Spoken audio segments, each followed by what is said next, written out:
C'était le 21 février 2022, une publication qui sort de façon un petit peu quasiment nonchalante. Ce papier montre le fait que la séquence qui m'intriguait depuis le début, sur laquelle je disais en génétique c'est un gain de fonction, donc c'est vraiment, il faut comprendre quelque derrière chose ce mot-là, forcément. voilà, il faut comprendre qu'il y a une logique humaine derrière. Et donc en fait cette séquence, on l'a compilé avec des tas d'autres séquences que nous avons, que ce soit des séquences de virus, que ce soit des séquences de cellules humaines, animales, de plantes, et on s'aperçoit qu'il n'y a aucune similitude avec quelque chose de connu.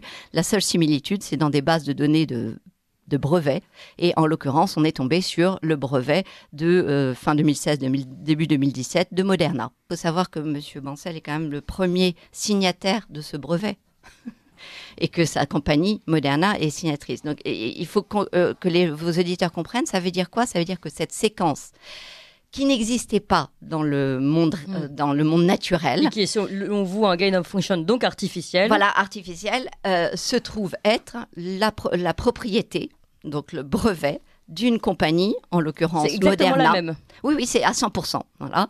Et même, on a pu l'étendre un petit peu plus, donc l'étendre à 19 lettres, et s'apercevoir qu'effectivement, voilà, c'était le brevet de Moderna qui était un petit peu avant, quand même. Mais c'est aussi la réaction du PDG de Moderna.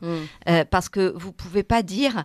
Mes scientifiques, alors que vous êtes premier auteur, donc vous êtes directement impliqué dans ce brevet, sont en train d'analyser les séquences pour savoir si c'est vrai ou faux. Oui. Il sait très bien qu'en science, on ne peut pas dire c'est vrai ou faux, c'est vrai. Ce résultat est un fait scientifique qui est incontournable. Il y a 100% d'homologie, comme on dit dans notre jargon. D'adéquation. Voilà, de correspondance sur 19 lettres, qui étaient 19 lettres que justement on ne comprenait pas bien et qui apportaient 19 lettres, c'est beaucoup. En tout cas, c'est ce sur quoi on table quand on fait nos PCR, quand en fait on fait des espèces de petits bouts pour pouvoir reconnaître, aller à la pêche. Notre hameçon fait entre 18 et 21 nucléotides. Exactement. Donc voilà.